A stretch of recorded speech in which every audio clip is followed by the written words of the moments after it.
mohlomphehi ke na le titjhere Mmathato Makwai sekolong sa mathomo sa Lexa Makokong.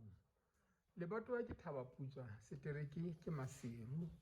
Ke dibaka tse haufinyane le Marakabei haeba o ka tseba ha o tjho jwalo. Mme o tlilo re hlalosetsa ka boemo bo thata bo sekolo sena se leng ho bona moo ka hara sehlopha seo re emeng ka hara sona ba rutang ba le bararo ba ruta dihlopha tse tharo, mme re mpa re etsa mohlala ka sena fela ho na le se seng seo re sa kenang ka ho sona. A ko bue he titjhere Makwai, o ko hlalose taba ena ya hore o rutela le ruta le le bararo ka hara phaposi le nngwe dihlopha tse tharo. O ko di hlalose o bo di supe haeba o ka tseba ho di supa ka mona. Eya ntate, dihlopha di tharo ka hara phaposi le nngwe. Mona ka pele ho nna mona ke grade 7 ka pele ho nna mona. Ke ditulo tsena tse entseng line tse pedi mona. Le sena se shebileng ka ho bona hona mona. Line tsena tse pedi mona tsena tsena. Ke tla ka pele. Ke grade 4 le teng ke tulo tse entseng line tse pedi. Ke ka nqane ba shebile ka ho bona le bana ba babedi mona. Ha ba le tjena ke bona ba re ke my grade 4 a dutse ka pela my grade 7. Dibote ke tsena ka pele ho bona.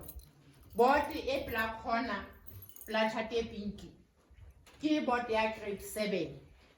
E ka nqena ho yona ke yona ya grade 4 ntate.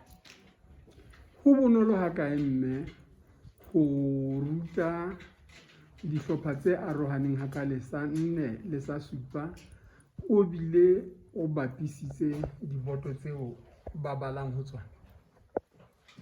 Ha ho bonolo ntate, ho boima haholo, empa re ntse re leka. Re a leboha mme. Ho na le se seng ke sena ka morao ka sehlopha. Eya ntate, A ko se hlalosehe le sona ka sona. ka nqena ke grade 5 ho tloha setulong seo se ka pele moo wa tjho morao mane. Ke sona sehlopha se batlang se boimanyana haholo ka tlelaseng ena. Se boima ka palo. Se boima ka palo ntate. Ke a se bona. Eya ntate. Tjhe, ka lehlohonolo sona ke a bona hore sena le letlapa la sona ha se ya kopanela letlapa le ba bang. Eya ntate, ha ho se lerata ho kgutsitse hantle ke batho ba re bone hangata ka nnete ba kgona ho ba mamele ba shebe ka lehlakoreng le leng, mme ba be ba etse hore ba utlwisise ha bobebenyana tseo re batlang ho di etsa le bona. Re a hlokomela mme hore le ntse le ahelwa diphaposi ke bona ka re di 4 ha ke sheba mane haeba di 4 di tla le imolla ho le ho kae ka. Ntate, diphaposi di tla re imolla hobane di tla etsa hore mosebetsi wa rona o be bobebe. Sehlopha se tla kenela se le seng ka tlelaseng, mme re bebe re ele hloko hore bana bao re tla ba hlalosetsa ba utlwisise, mme ba etse seo re se lebeletseng hoba ho sena ntho e tla ba tshenya kapa ho sena papadi e ngata ka hare ho hlopha sa bona. Ra leboha mfumana. Ra leboha mme. Ba leboha ntate.